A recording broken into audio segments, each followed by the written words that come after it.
You're listening to Women's Media Center Live with Robin Morgan on 1580 Gov.biz Radio, a CBS station. Welcome to Women's Media Center Live. I'm Robin Morgan. You're listening to us on CBS radio station Gov.biz, 1580 AM in the Washington, D.C. area, or on the web, WMCLive.com, where you can also find links to podcasts of all our previous shows. And let us hear from you. Tweet us at hashtag WMC Live or email us at womensmediacenterlive@gmail.com.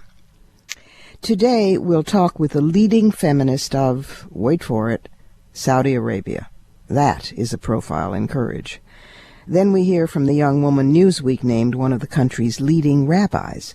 And our last two guests are prize-winning, renowned figures in journalism.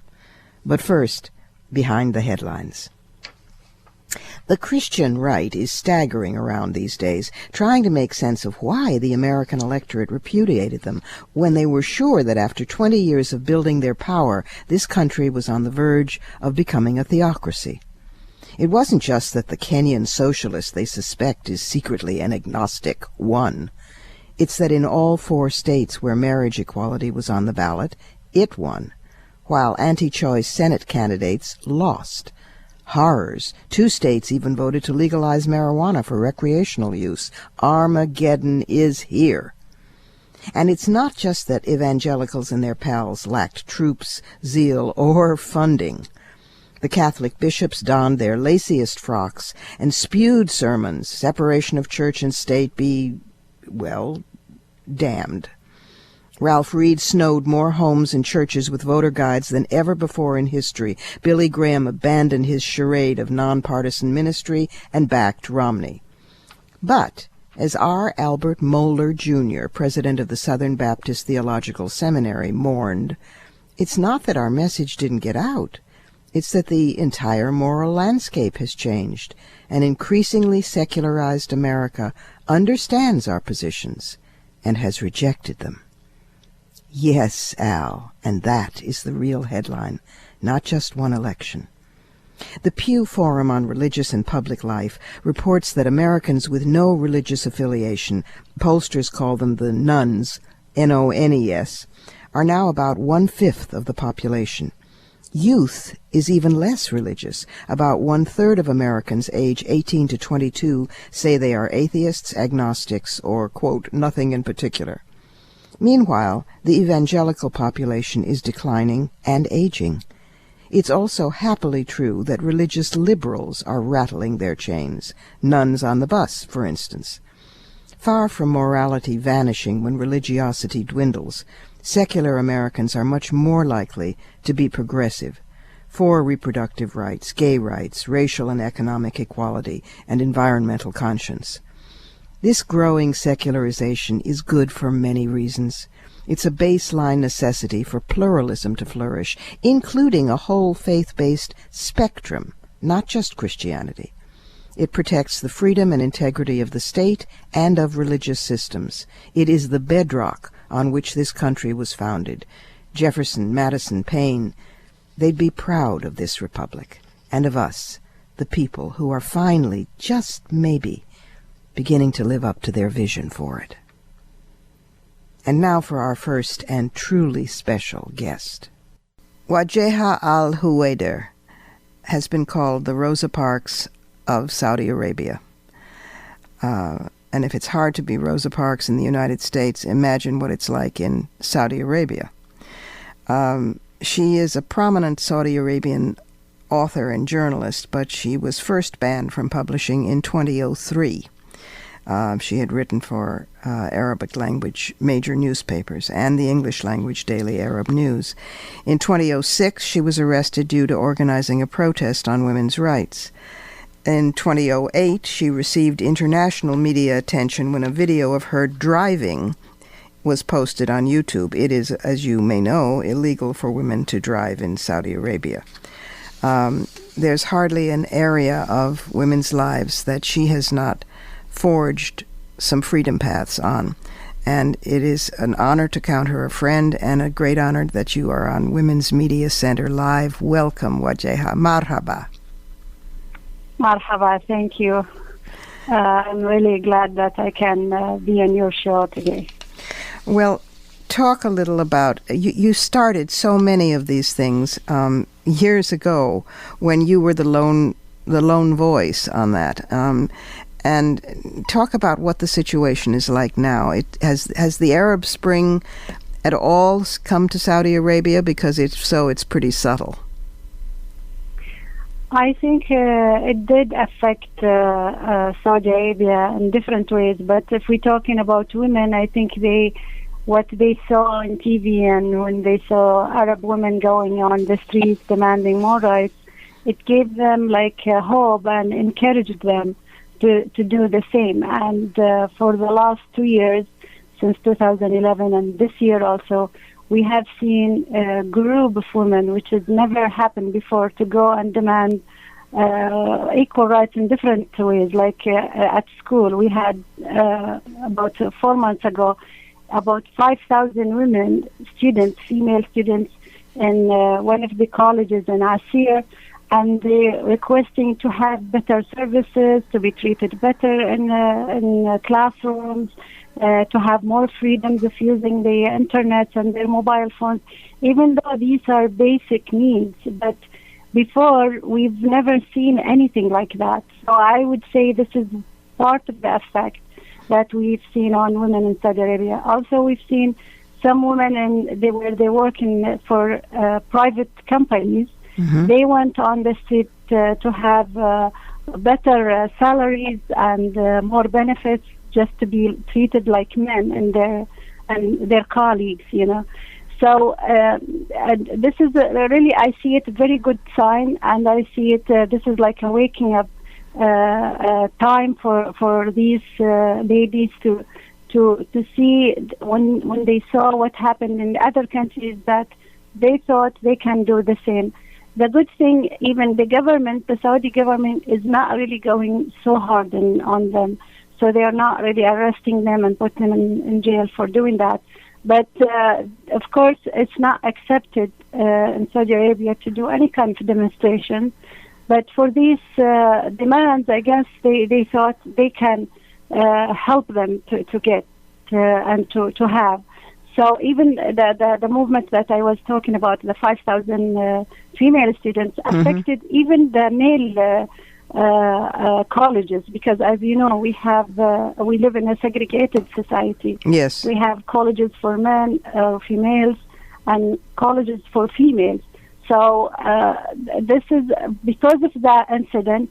Now they are going to all colleges in Saudi Arabia and trying to improve the status of the education, the services, how they've been treated inside classrooms, and because of these women. I'm so glad that I see now more and more of them. And of course on Facebook we saw so many campaigns, fighting for their rights. They want, one of the campaigns, they want to have the male guardian removed. Yes. From the male guardian system, which is it gives the man a total control of a woman's life. It keeps women. It makes women treated as a citizen. But actually, when you go in Saudi Arabia, you see Saudi women cannot drive. Of course, they cannot travel. They cannot get married, find a job, or go to school, or anything normal person can do. Women cannot do without permission, except driving. Even with permission, it's not allowed for women to drive. In the guardianship laws, make women permanent minors, so they can't even sign documents without permission of a male relative. It's the driving. There was a new driving demonstration nationwide just last year, following the model of the one that was in 1990. I mean, women have never been happy on the plantation. They've been rattling their chains for a while, but you're quite right. The use of the internet with the younger women makes it very, very hard to contain in the old ways, doesn't it? Yes, because they've been exposed to the outside world more now through satellite and through the internet. And according to the statistics, that in Saudi Arabia, actually females use the internet more than males because they are sitting at home and that's what they have at home. Sure. And it gives them a window to see the rest of the world. So it is really making women more open-minded, more understanding of themselves and of their needs. Before, we don't even understand ourselves. We don't know if we are really should get what we don't have or not. Do we really deserve it or not? But now with we have also in Saudi Arabia 60% or maybe more of the college graduates are female.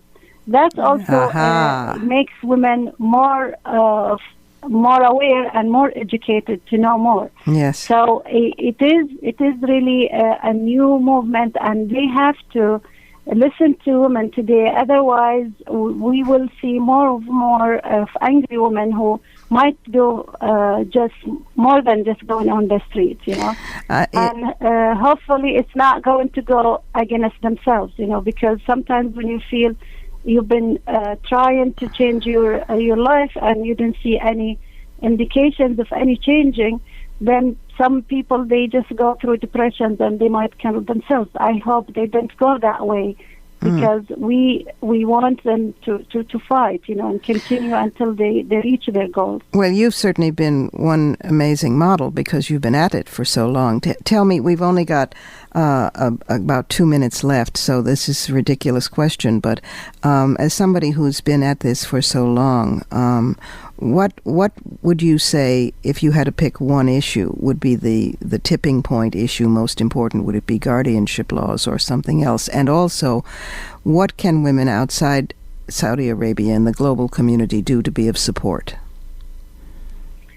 Yeah, it's actually the ultimate goal for me today is to remove the guardianship law, because that's what keeps women, away from achieving their goals, and it's preventing them from having really their self-independent person who is financially independent, who is emotionally, mature, because we are always treated as children under that law.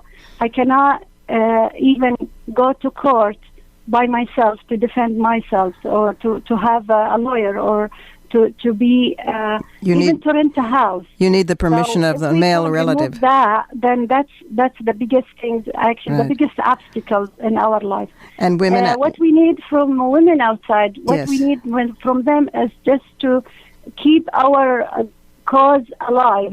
Talk about it, write about it. If they are writers, if they are ordinary women, just write to your representative in the Congress, or to somebody in the government to keep this issue alive, because it is now we are living in a world where we can get connected very easily. So as women, we should always support each other, and especially those who have made it in life and they have power to make a change. They should always think of others. And the Association for the Protection and Defense of Women's Rights in Saudi Arabia has a website, right? Yeah, we have a website, but it's in Arabic because we are really targeting Saudi women, to educate Saudi women. All right. But there is a plan to have an English one if we have more, because it's not recognized, by the way. In Saudi Arabia, NGOs are forbidden. Okay. So we are working as a group with under no protections, and we could be at any time maybe arrested, or they could do anything to us because it's not legal. But we're doing it in a very low profile. Even our website, it has nothing really that might cause us any trouble with the government, except your existence. This problem, this society caused us many problems, and still until today we are having some issues that we need to resolve with the government in order to continue doing what we are doing. But we will keep... And this society supporting all women in Saudi Arabia. It's not only for Saudi women. Thank you so much. Shukran Atir for being on Women's Media Center Live. Thank you. We'll take a short break here. I'm Robin Morgan, and this is Women's Media Center Live. Coming up, the influential rabbi who is young and female. plus verbal karate. So don't go away.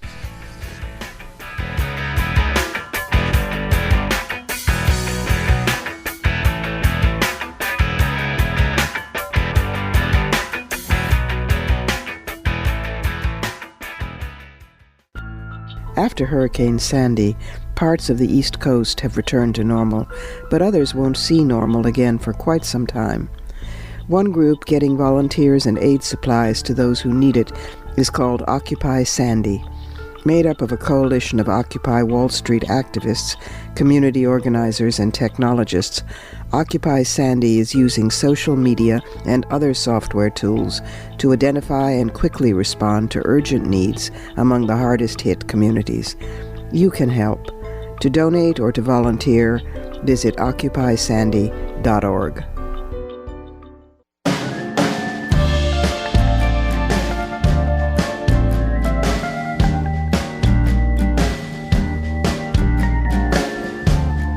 You're listening to Women's Media Center Live with Robin Morgan on 1580 gov.biz radio, a CBS station. And we're back with Sharon Brous, the founding rabbi of ICAR, described as a vibrant Jewish spiritual community in Los Angeles, dedicated to the integration of spiritual and religious practice and the pursuit of social justice. She's been a frequent guest on NPR and has written for the Washington Post and Newsweek. Welcome, Sharon, to Women's Media Center Live. Thank you, Robin. It's so great to be with you. Well, it's great to talk to you because I have to say, when I first read your bio on the ICAR website, I just fell in love with you long distance. Sharon Brous had no interest in becoming a rabbi until a bewildering weekend in the old city of Jerusalem, where she was given the answers to all of life's questions. She quickly realized the answers were facile and unconvincing, but knew that the questions were the ones she wanted to spend her life grappling with. I want to start by asking about women. This is, after all, Women's Media Center Live. As you may know, it's been said that the feminist movement is really a collection of apostate Jews, agnostics, atheists, and Wiccans.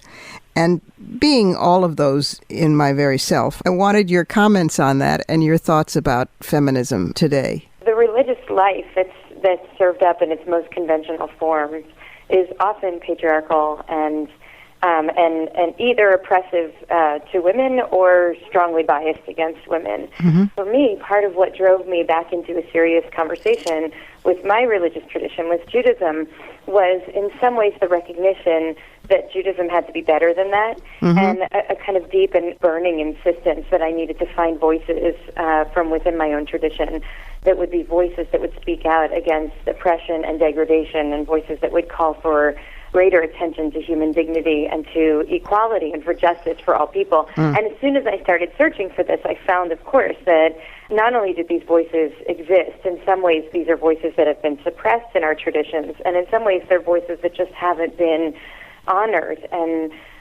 really put at the forefront of the conversation. But they certainly, they exist, and they are in many ways at the core of what our religious tradition offers. It's just not what we often find when we engage in the most conventional religious experiences. Mm-hmm. Mm. I remember the first time I encountered a book which you may know, called The Hebrew Goddess, by, I think his name is Patel, his last name. It blew me away, and it was all about the Shekinah, and that, of course, Judaism, like every religion at its origins, had been matrilineal, matriarchal, and so part of what we know as all religion today is part of the patriarchal overthrow. Mm-hmm. You know. And I mean, there are, you know, there's been more and more writing about these.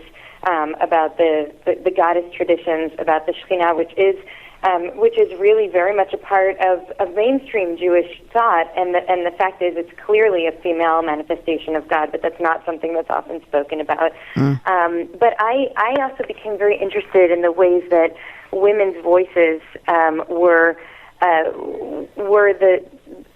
the operative voices in the tradition that called for a deeper understanding, greater compassion, and even utter transformation of very foundational religious structures. And so I started to become very interested in studying the voices of women like Hannah, which comes from the Hebrew Bible, from the book of Samuel, who's a woman who, in her incredible distress over her struggles with fertility, ends up radically and dramatically redefining what Jewish prayer looks like for all time.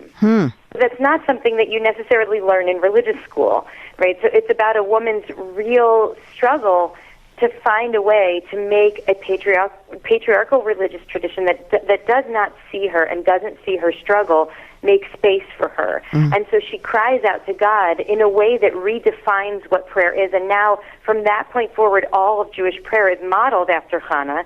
And yet we don't often learn that there's a woman crying out in distress who serves as the foundation for Jewish religious and spiritual practice, and yet that's exactly the case. Yeah, it's a common thing, I'm afraid, is that even when we win one, or transform something, or redefine something, it doesn't get acknowledged as such, and so women disappear from the historical record yet again. And I think part of our job is to make sure that doesn't happen, which clearly by your existence you're doing. Have you personally encountered, being young, being feminist, being female, being a rabbi, has the entire community opened you with welcoming arms, or have you gotten growls at times? Well, I remember the first time that I gave a sermon and someone didn't make a comment on what I looked like or what I was wearing. So that was an important moment for me. And a lot of women clergy members will talk about this as well. But the reality is that for the past almost 9 years, I've been in a community that I built with a group of like-minded people who are also really interested in experiencing not perfunctory but profoundly moving and impactful Jewish religious and spiritual experience, and connecting it to our core values as Jews and human beings, which are values driven by commitments to social justice. And so the community that I'm a part of now really sees me just as a rabbi, and not defined by my choice of clothing, I think, or how my hair looks that day. But it is true that out in the bigger Jewish world and interfaith world, that still obviously the way what we say has we have it's what is always said about women and other minorities, that you have to prove yourself. You have to be twice as smart, twice as quick. You have to really prove that you deserve to even be in the conversation. Right. So, of course, these challenges continue. Well, tell me now, let's talk a little bit about ICAR and the kind of work that you do and the kind of community that it is. Give me for instance, we're in the middle of Hanukkah right now. How does ICAR relate differently to Hanukkah, or is that not a good example? No, it's a great example. One of the things that I've tried to do with each of the holidays and with a lot of Jewish rituals and traditions is to try to get back to the ikar of the holiday or experience. What is the essence or the foundation? What's at the heart of this thing? And how do we communicate that in a way that's really accessible and non-judgmental, but can actually has the potential to be transformative in people's lives? So Hanukkah is a great example because it's a holiday that has been really, I think, diminished by the coincidence of it landing close to Christmas in America, and so it's become this holiday of materialism and it's heavily commercialized, and yet it's actually a holiday that if you look to the ikar of it, if you look at what's at the heart of it, you'll see some very profound ideas. In fact, really what it's about is the power of an idea to change the world. So there are a number of different themes that we that I've been pulling out for the past several years of Hanukkah to try to share with the community that will help us reshape our sense of how a holiday like this, which seems incredibly simplistic and materialistic, can actually be transformative. Some of these are related to women also. I mean, some of them are just very beautiful and powerful ideas. That the idea that the really stubborn insistence that all people should live free of oppression and persecution and able to practice and study and eat according to their conscience is actually the idea that drove Matityahu and his family to try to push back against the oppressive regimes that were impinging on the freedom of the Jews. I mean, that's the most basic idea. But there are also characters like Judith, who's really core to the story of Hanukkah, and yet her story is not often told in mainstream communities. But the story of Hanukkah, which a lot of feminists and women rabbis have been trying to resuscitate the idea of Hanukkah for the past several decades now. But this is the story of a woman who actually saved the Jewish people because it was able to use both her wisdom and, in some ways, her sexuality, sensuality to enter the camp of the enemy, General Holofernes, and she decapitates him with her own sword. And so she's in some ways the hero, or one of the heroes of the Hanukkah story. And so what we try to do with stories like this is to say, what does it take for somebody to find a strength that comes from deep within, as women's strength often does, that's often not recognized by the rest of the world, and find a way to believe enough in that strength and in that power to be able to overcome oppressive forces, both within and outside, in order to make freedom a real possibility. Wow, I certainly see how and why you founded this community. Thank you so much for being with us. I hope you have an absolutely wonderful Hanukkah, a non-commercial and deeply spiritual and joyful one. Thank you, Robin. And now it's time to practice some verbal karate. The chair you're sitting in, is she comfortable? The radio playing this program, is he stereo? What about the laptop streaming the show? Have you updated her software lately? Think how drastically your perceptions of reality would rearrange themselves if English were a gendered language like Spanish or French or German. Languages in which nouns have male or female status are linked to gender inequality, according to a 2012 study. Yet completely genderless languages didn't fare as well as natural gender languages, though they fared lots better than gendered ones. In a natural gender language, personal pronouns are chosen according to the natural gender of their antecedent or referent. In the study, Yemen scored lowest on the global gender equality scale, followed by Chad and Pakistan. All three predominantly speak gendered languages. Finland, which boasts a completely genderless language, using the same pronoun for males and females, and Iceland, which speaks a natural gender language, tied for most gender-equal country. Norway, also using natural gender, ranked third. All three, of course, have progressive social policies. Modern English, a natural gender language, was originally, when it was Old English, similar to modern German. It had three genders, feminine, masculine, and neuter. But that fell away in Middle English during the 13th century. Hallelujah.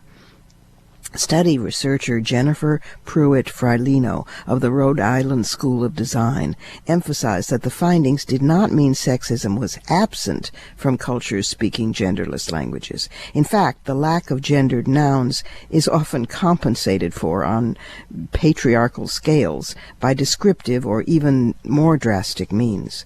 For instance, Japanese has no grammatical gender, but there are distinct speech patterns for men: blunt, brusque, authoritative, loud, and for women, polite, ornate, pitched in a higher register, quote, submissive. In Chinese, which has no inflections for gender, tense, or case, comprehension is almost wholly dependent on word order, pitch, and compounding. Furthermore, Hungarian, Persian, Turkish, and most Turkic languages are free of grammatical gender, but hardly articulate histories of peaceable kingdoms. In such Indo-Aryan languages as Bengali, Assamese, and Nepali, there are different nouns for professions, but they're rarely used, so these languages have become gender-neutral. In the late 1970s, feminist academics in Spain attempted to teach classes in degenderized Spanish. They were laughed at, then warned, then fired. So remember, if the phone rings when you don't want to be disturbed, you don't have to pick him up. Language matters. and it's break time. This is Women's Media Center Live, and I'm Robin Morgan. We'll return in a minute with a media pioneer, one of the first African-American female news anchors, and the founding president of the Women's Media Center.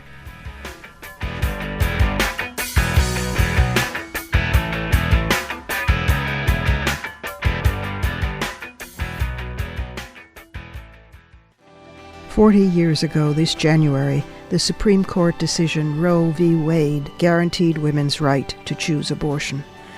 In 1977, Congress ended this right for the most vulnerable women when it passed the Hyde Amendment, banning Medicaid coverage of abortion.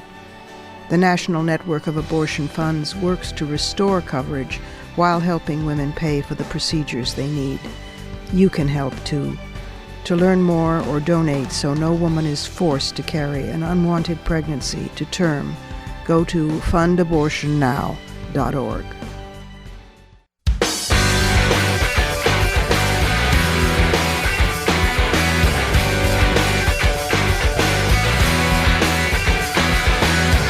You're listening to Women's Media Center Live with Robin Morgan on 1580 gov.biz radio, a CBS station. Welcome back, and get ready to hear a media pioneer. Our next guest is an amazement. Carol Jenkins is an Emmy-winning former television journalist and anchor. She was the founding president and still is a board member of the Women's Media Center. She is the chair of the board of directors of AMREF, African Medical and Research Foundation, USA, and we're going to talk some about that. She is the co-author with her daughter. I love this mother-daughter dynasty, feminist dynasty, with her daughter Elizabeth Gardner Hines of Black Titan, A.G. Gaston, the first American, the making of a Black American millionaire, a biography of her uncle, which was the winner of the Best Nonfiction Award from the Black Caucus of the American Library Association. She is a recipient of both the Lifetime Achievement and International Reporting Awards from the National Association of Black Journalists. We could go on, and then we wouldn't have any time to ask her questions with this extraordinary career, which is still ongoing. And she has a wonderful blog, Carol Jenkins Media, a blog about media, especially media by and about women and girls, all women and girls, and also men of color. And she starts in the blog, which is where I'd like to start today, with, "Media is my family business. Both my father and stepfather were journalists. My daughter is a writer." Carol, welcome to what is also your home, Women's Media Center Live. Robin, thanks so much. I'm thrilled to be with you today. Congratulations. We love your radio work. It is full circle, right? We said in many ways, you're going back to radio. Yep. And now you're interviewing me when I used to interview you. Yes. Well, you stay in the women's movement long enough, and sooner or later, everybody change partners and dances. That's great. Tell me something. Since your career predates the Women's Media Center, and you were one of the founders, how far would you say we've come? I mean, clearly we've come a little piece, and we have a long ways to go, but what would you say about that? Well, I would say that clearly on television you have a representation of women who are participating at many levels, and even behind the scenes too. In fact, someone, said to me recently, the managing editor at MSNBC is a woman of color, and therefore what they were attempting to say is, wow, is that powerful clout? And I said, absolutely it is, but can we guess how many layers of management are above her? Yeah. That could negate any decision that she would make. So I think we've definitely made progress, but we need to continue the work behind the scenes where the true decision-making power is, and the higher, as high as we can get in those reaches of decision-making, we need to do. Yeah. Now, go ahead. Yeah, but I was going to say, so that's for women, and I see progress for women of color as well. But if you're talking about people of color in general, I would say that we are still I wanted to say the dark ages. We are nowhere, and need to make progress in that. Where are the Asians? Where, the Native Americans? Where, we have so much progress to make in that area that we really can't sit back on our laurels and say, gee, aren't things great? Well, if you only have one Asian American anchor that you can point to, that's not a lot of progress. Yeah, and even when you have more than one, if you get to a point of having more than one, a lot of people are sort of taken in by what's in front of the camera. Oh, well, look, there's even 2 women anchors, co-anchors, deal done. It's all been solved, when actually the folks who get to decide what is news is still largely a pale male club. Right, and there's still pay inequity, so we have to deal with that. There's those huge discrepancies that you see across the country in almost every area of work also exists in the media still. Yeah. And you and I have talked about this whole thing that it's not a conservative whatever. I mean, the progressive media also has problems in bylines of women and people of color. Yeah. So we can't let them off the hook. It's this this patriarchal system that got going in the media is so entrenched. Yeah. During 2008, we used to say, come on, we can have a black man and a woman running for president of the United States, yet we can't find an anchor to moderate the panel for them. There are no women the last time around. And it was a struggle even to get women moderating this year. Exactly. And we have, Candy Crowley. It's all still white. Yes, it's exactly. All still so totally we do white. have the person of color issue. So they're what I call the outsiders in media, where we're still trapped in this, white male, that's the norm, and everybody else is still an outsider. Yeah. So we have to, we have to work to make that untrue. We have to make it so that we're really reflective of our society. Well, we're on the case, and you're on the case. People can find this marvelous woman on Facebook, on her blog, which is caroljenkinsmedia.com. She tweets, she writes, she organizes, she's a multi-purpose leader. And I want to take a minute or two, we only have a minute or two left, to talk about your work in Africa. Yeah, this is a thrill of mine. The only thing that compares to the Women's Media Center and my love for the work that we do there, consistently producing women in every, our Progressive Women's Voices program and the Girls program. I'm just so happy with all of that. I started working in Africa about 5 years ago, touring, looking at what was happening there, and then joined the board of the African Medical and Research Foundation. It's the largest African health organization on the continent. We're based in Nairobi. We work in about 30 countries there. We have 12.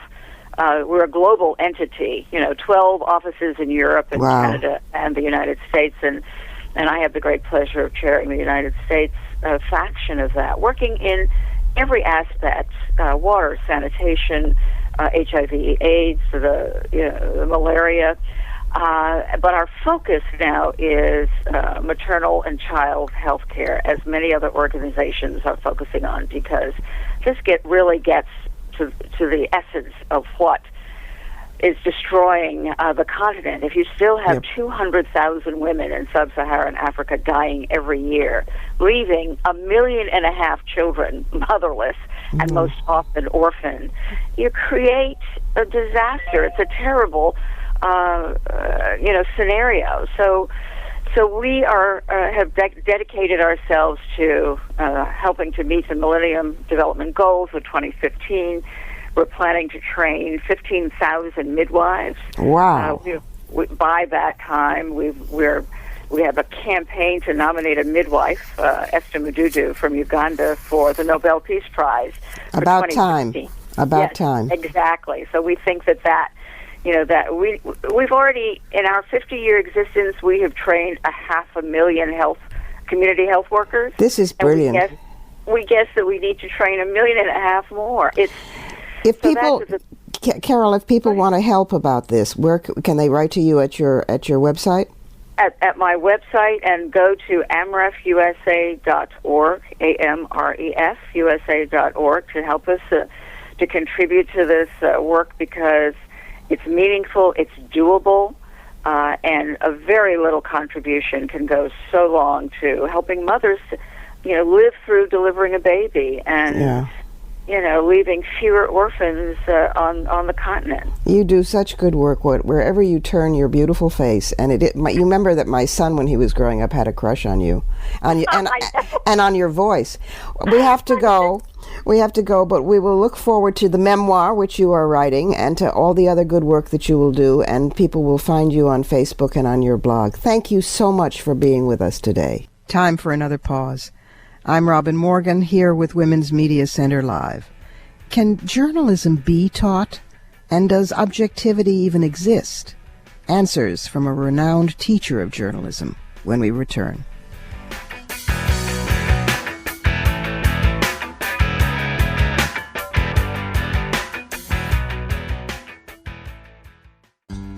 If you ever need an organ transplant, you will probably die before you get one. Thousands of Americans die waiting every year. You can improve your odds by joining LifeSharers, and it's free. Visit lifesharers.org or call 888-ORGAN-88. LifeSharers puts organ donors first. When you join LifeSharers, you get preferred access to the organs of other members. This could literally save your life. Join LifeSharers today. There's no age limit. Parents can enroll their minor children, and no one is excluded due to any pre-existing medical condition. Call 888-ORGAN-88 or visit lifesharers.org. That's LIFESHARERS.org. LifeSharers. It's free. It could save your life.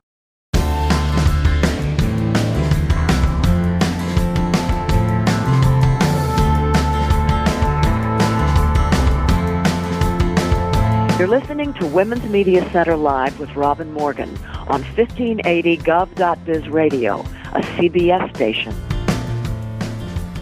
And we're back again, this time with Mary Kaye Blakely, Associate Professor at the University of Missouri School of Journalism, teaching magazine writing as well as a graduate seminar, Literature of Journalism.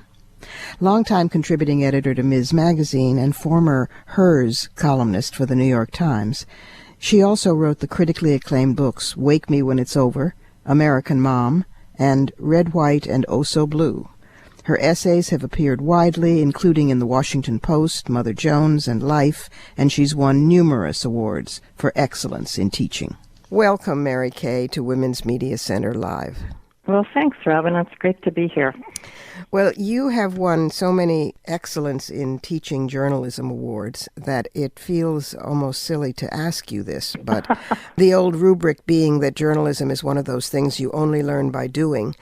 How do you teach journalism, and how has that changed over the years?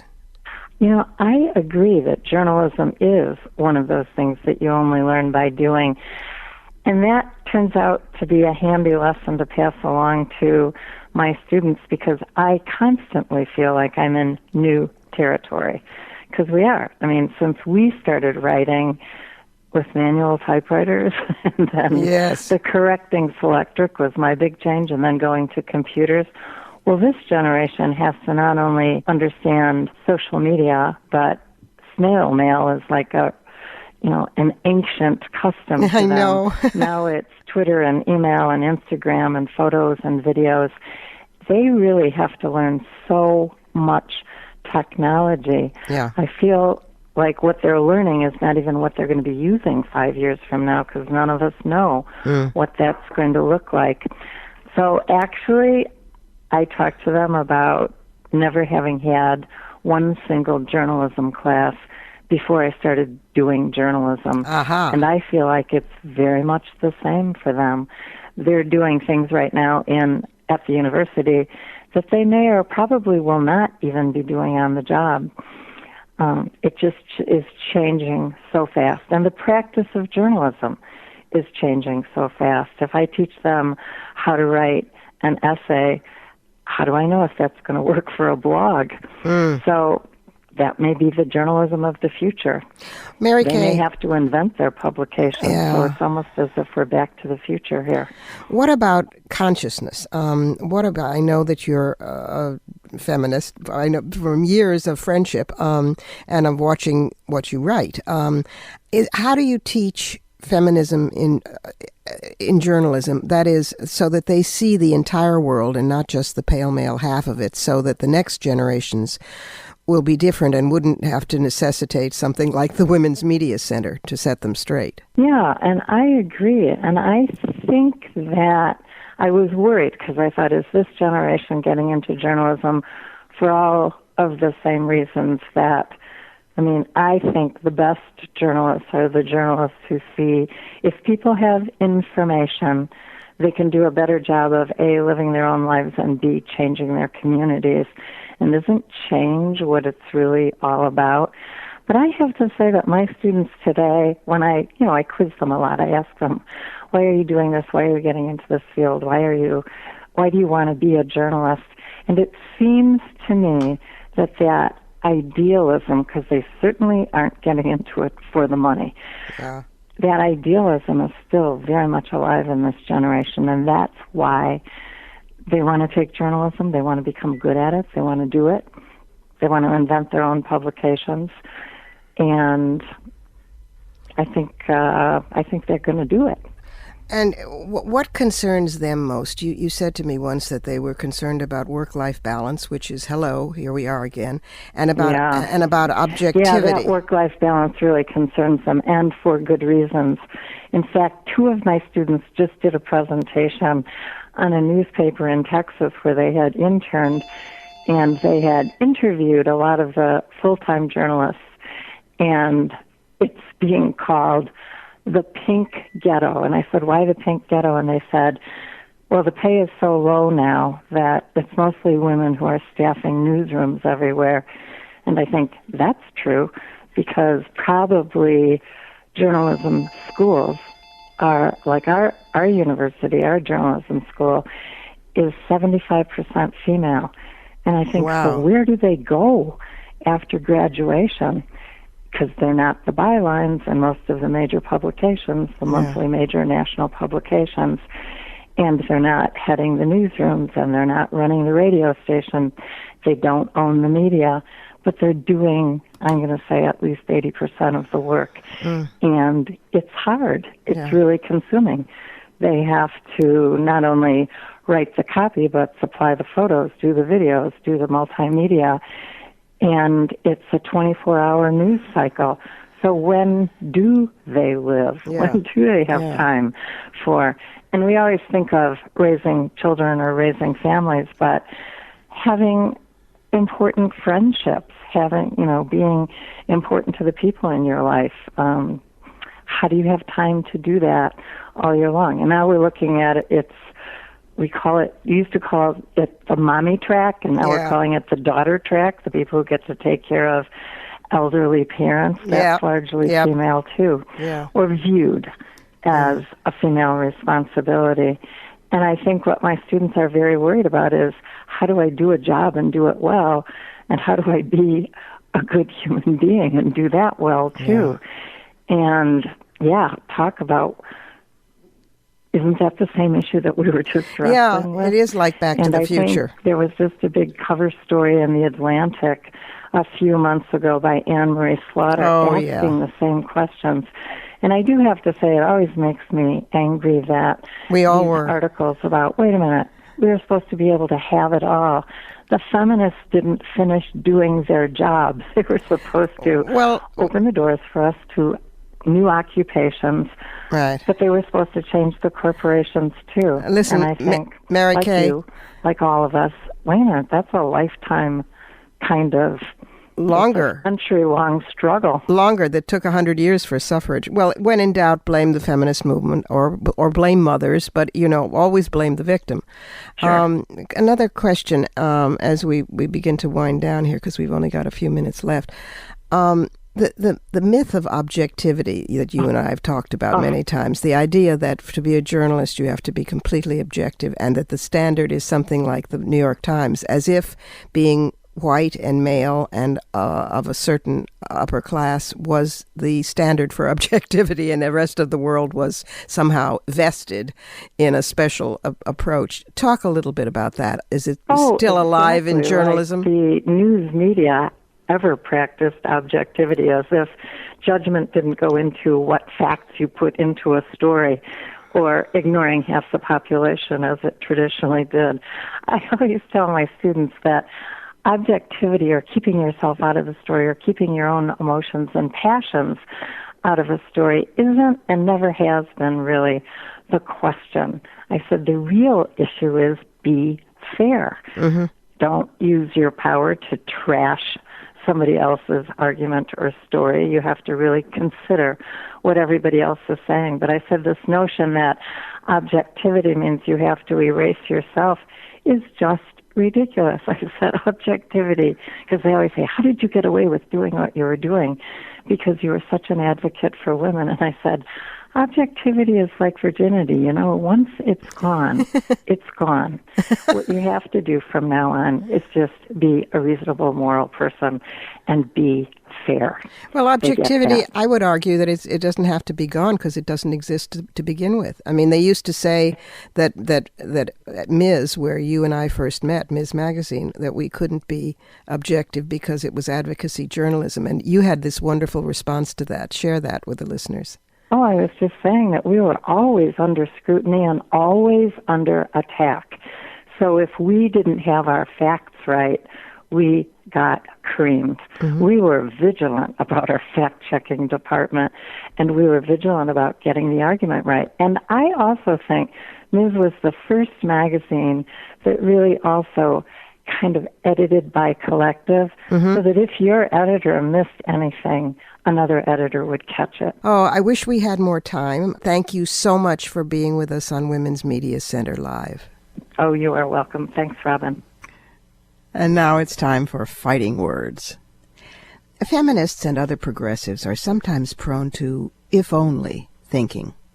If only the Supreme Court hadn't thrown the election to Bush, Gore would have won. Well, actually, he did win. And we would not have invaded Iraq, which helped bankrupt us, which caused the economic downturn, which, you see where this is going. But sometimes I like to play a reverse what if, to cheer myself up if I'm feeling down. Like, what a nightmare for the women's movement it would have been with Sarah Palin as vice president, shooting and skinning moose on her vacations and denouncing abortion rights as she did so. British feminists have only now got over the trauma they suffered from having to explain over and over that Margaret Thatcher was not what they meant by empowering women. So think how we'd feel if, coming up in January, we were facing the inauguration of President-elect Romney and Vice President-elect Paul Ryan.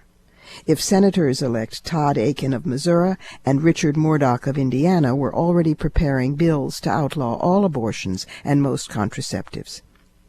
If Romney announced he was going to appoint Rick Santorum Secretary of Education for homeschooling and Michelle Bachmann Secretary of Health and Human Services in charge of dismantling Obamacare. If Grover Norquist was appointed Secretary of the Treasury, John McCain Secretary of State, and Clint Eastwood Secretary of Defense. If it was a neck-and-neck race for press secretary between unctuous, gooey Peggy Noonan and furious Ann Coulter, who is simply so livid at everything it makes you wonder sadly what a male relative might have done to her in the garage when she was a child.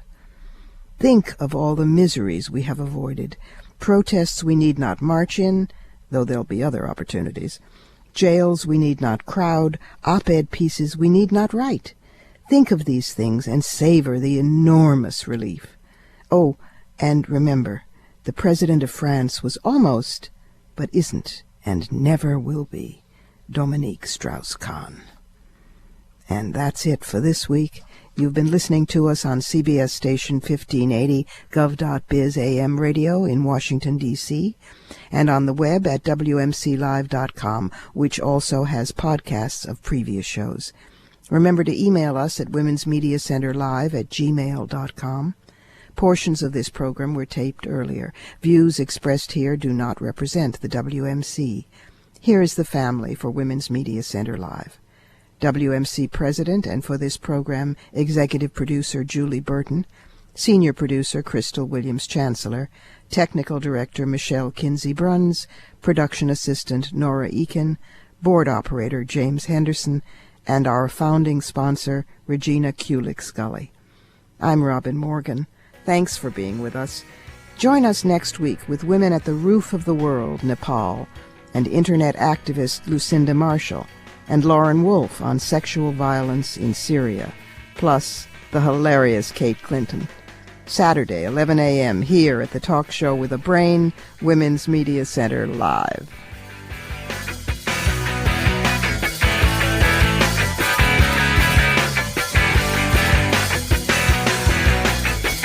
You're listening to Women's Media Center Live with Robin Morgan on 1580 gov.biz radio, a CBS station.